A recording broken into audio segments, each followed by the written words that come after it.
Thank you for asking a very relevant question.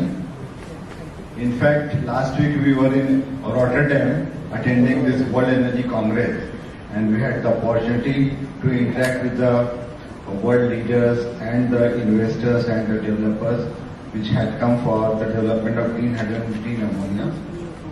World over, the research and development is going on to bring down the cost of green hydrogen. Since it is very difficult there are safety related issues with regard to storage and transportation of green hydrogen. That's why industry has thought that it would be better to convert green hydrogen to green ammonia. It is easier to transport and store green ammonia. Right now, the cost of production of green hydrogen is coming around $5 to $6 per kg. This is the real technological challenge, and all the countries which are taking active participation in the energy transition world over, they are coming together, they talk about technological coalition which will attempt to break down the cost of production of green hydrogen to about $1 per kg. That is the target. Like you must have observed that when solar energy was introduced in the country, that time the tariff was as high as 16 rupees, 17 rupees per unit. Now you see the solar oil is the cheapest. It is costing only 2.5 rupees per unit. Similarly, when the scale of operation of green hydrogen and green ammonia increases, the cost will definitely come down. The improvement in electrolyzer technology will help in bringing down the cost, and we are quite hopeful. There are other green hydrogen and green ammonia projects in the pipeline which we are actively considering, and more of such green hydrogen and green ammonia projects are in the pipeline because what was this huge demand of green ammonia? A lot of, in fact, Secretary Power had led this delegation to World Energy Congress in Rotterdam. There they had deliberated that European countries, Germany, Italy, Sweden, they are all interested to import green ammonia from India. Similarly, interest has been shown by Japan. There are other countries who are willing. Now, Government of India has launched this green hydrogen mission, and I am quite sure that the entire ecosystem of green hydrogen and green ammonia will get a boost by the proactive policies being initiated by Ministry of Renewable Energy and as well as Ministry of Power, Government of India. Now coming to e-mobility related issue.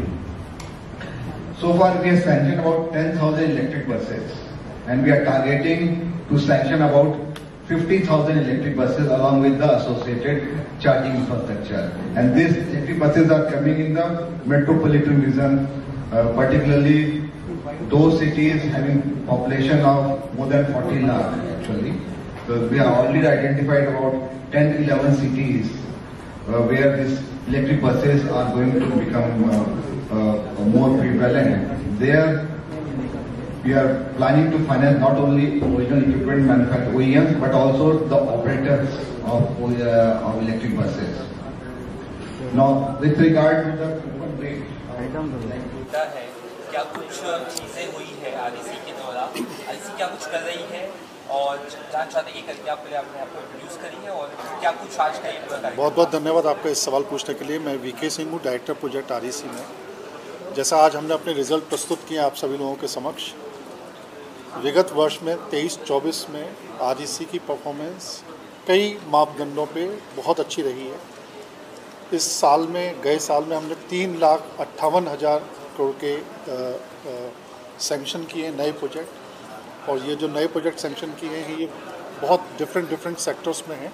ये generation में है, transmission में है, distribution में है, renewable में है, infrastructures में है, ई मोबिलिटी में है, रिन्यूएबल की डिफरेंट टेक्नोलॉजीज़ हैं, पावर पम्प स्टोरेज प्रोजेक्ट्स उनमें हैं।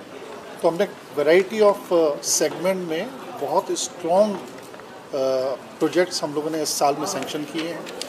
इसके साथ साथ हमारा डिसबर्समेंट भी इस साल में हाईएस्ट एवर डिसबर्समेंट किया है, और साथ ही जो प्रॉफिट है जो कि हमारे बिजनेस के साथ ही लिंक्ड है वो भी हाईएस्ट एवर है। 14,000 करोड़ के आसपास हम लोगों ने इस पूरे साल में प्रॉफिट किया है।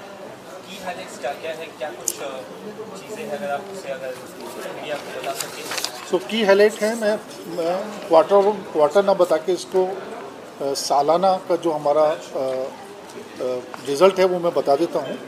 तो हमने टोटल सेंक्शन 3,58,000 किए और हमने टोटल डिसबर्समेंट 2,68,000 किए। दोनों ही अब तक के सर्वश्रेष्ठ हमारे नंबर हैं।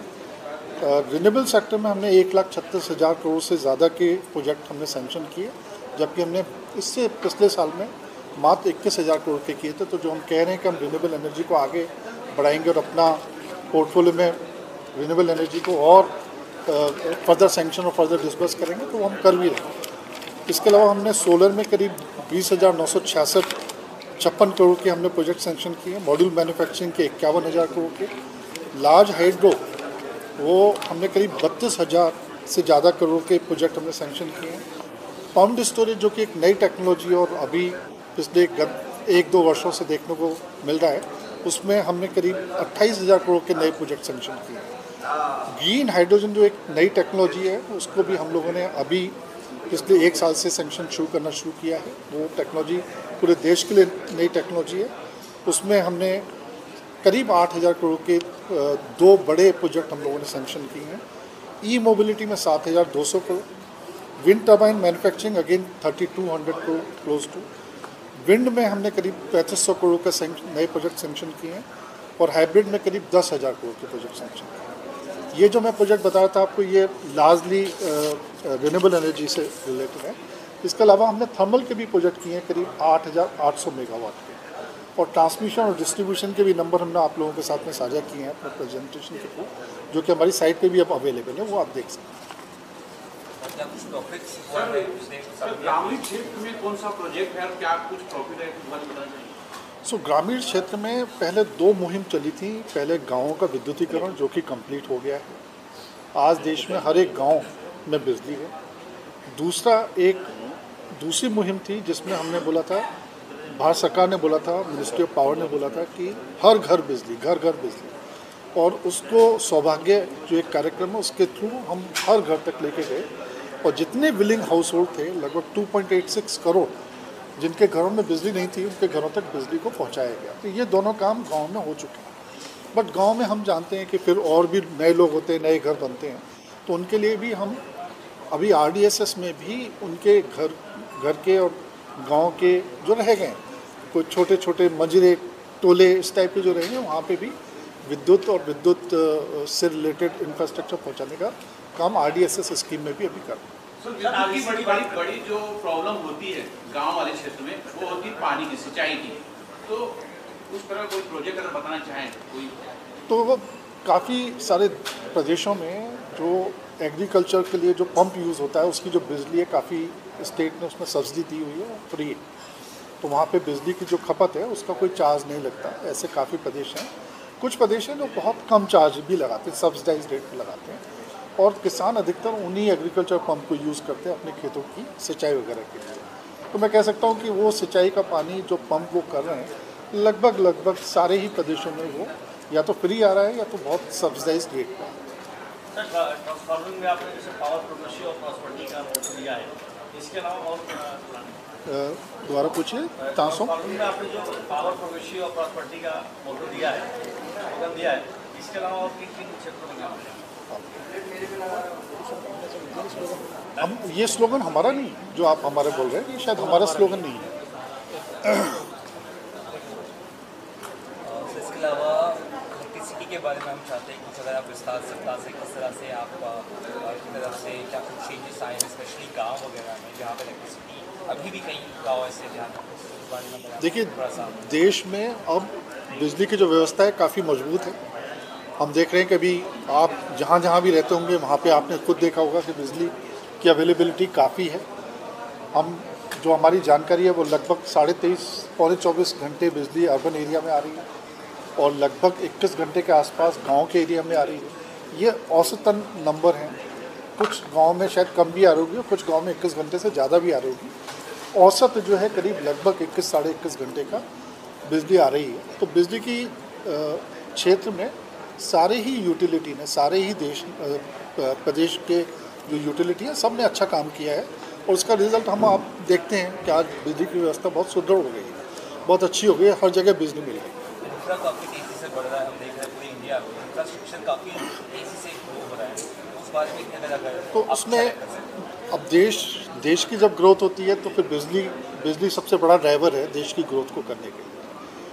और उसमें जैसे जैसे ग्रोथ आगे बढ़ेगी बिजली की डिमांड भी आगे बढ़ेगी। और वो हमने देखना शुरू भी किया है, बिजली की डिमांड को बढ़ने की वजह से काफ़ी नए नए बड़े बड़े संयंत्र, जिनको हम बिजली घर बोलते हैं या पावर हाउस बोलते हैं, उनका निर्माण अभी तय किया गया है और काफ़ी निर्माणाधीन है, चल रहे हैं जिनके प्रोजेक्ट डेवलपमेंट में। और ये आने वाले 2030 तक का हम लोगों ने एक प्लान बनाया हुआ, भारत सरकार ने एक प्लान बनाया हुआ है कि 2030 तक हमारी बिजली की व्यवस्था कैसी होनी चाहिए और उसमें क्या क्या टेक्नोलॉजी आनी चाहिए। तो उस सबका एक डिटेल में प्लान है जो कि करेंटली अंडर इम्प्लीमेंटेशन। अब हमारे सीएमडी लगभग फ्री हो गए, तो अब सीएमडी के साथ भी करें। सर सोलर लाइट नाउ, उन्हें आपके सवाल खत्म हो जाए। सोलर लाइट नाउ जब वो मिले, अभी भी काफ़ी जगह है ऐसा कि सोलर लाइट उससे वंचित है। बताइए। Solar is emerging. Government of India has set a target under the nationally determined contribution.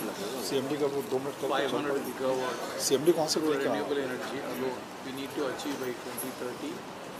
So our lending operations we are aligning according to the strategy of the government of India.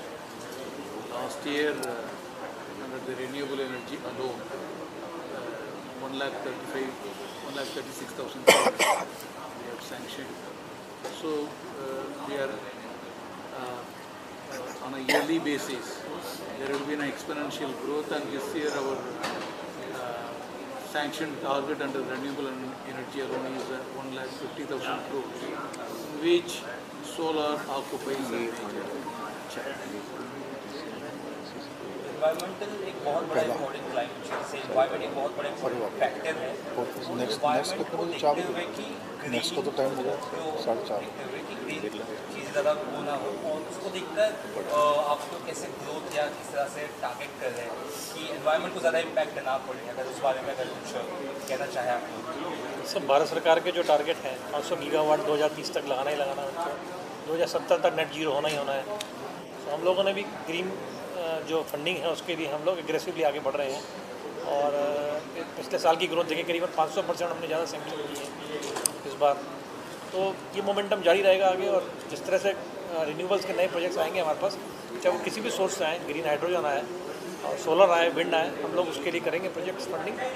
और REC committed है इन projects करने के लिए और हम लोग अच्छे rate पे उनको फंड कर रहे हैं, मार्केट कॉम्पिटिटिव रेट्स हैं। तो हम लोग जो देश के लिए है उसमें पूरी तरह से इस क्षेत्र में योगदान करेंगे। तो हमने ये सोचा है कि हम रिन्यूएबल में ख़ास तौर से, आज रिन्यूएबल हमारा टोटल लोन बुक में 5% से भी कम है, बट हम इसको लगभग 30% तक लेके जाएंगे। वो तभी होगा जबकि हमारा फोकस रिन्यूएबल एनर्जी पे बना रहे। और अगर आप हमारे सैंक्शन और डिसबर्समेंट के नंबर देखें तो हमने फोकस बनाया हुआ 21,000 करोड़ जो हमने लास्ट टू लास्ट ईयर किया था, उसके आगे से 1,37,000 करोड़ हमने इस साल में किया है, गए साल में। तो इससे करके हम ये मानते हैं कि हमारी 2030 में जो लोन बुक है वो करीब 3 लाख करोड़ के आसपास तक पहुँचे, केवल इन रिन्यूएबल है। वैसे डायरेक्टर प्रोजेक्ट्स ने सारी चीज़ें बताई दी हैं। तो इस साल में सीएमडी को बोलो आ जाएगा। इस साल में अगर हम देखें तो हमारे डिस्बर्समेंट भी और वर्षों के से बहुत ज़्यादा रही हैं। रेवेन्यू फ्रॉम ऑपरेशंस है वो 47,146 करोड़ रुपए है, जो पिछले साल में 39,208 करोड़ रुपए थी, और जो 20% ज़्यादा है। और टोटल इनकम भी है 47,000, और नेट इंटरेस्ट इनकम 16,167 करोड़ रुपए है, तो पिछले साल में 13,714 करोड़ रुपए थी, 18% ज़्यादा है। इससे नेट प्रॉफिट इस बार ऑल टाइम है ही है, जो आज तक कभी अचीव नहीं हुआ, 14,019 करोड़ रुपए है, जो पिछले साल में सिर्फ 11,055 करोड़ रुपए था, तो 27% की बढ़ोतरी हुई है। इससे टोटल कॉम्प्रिहेंसिव इनकम वो भी 15,063 करोड़ रुपए है, जो पिछले साल में 10,084 थी, जो कि 49% की बढ़ोतरी है। तो इसी तरह यील्ड जो है वो भी हमारी बढ़ी है और कॉस्ट ऑफ बोरिंग भी कम हुई है, जिससे कि स्प्रेड और निम भी कंपैरेटिवली मेंटेन रहे।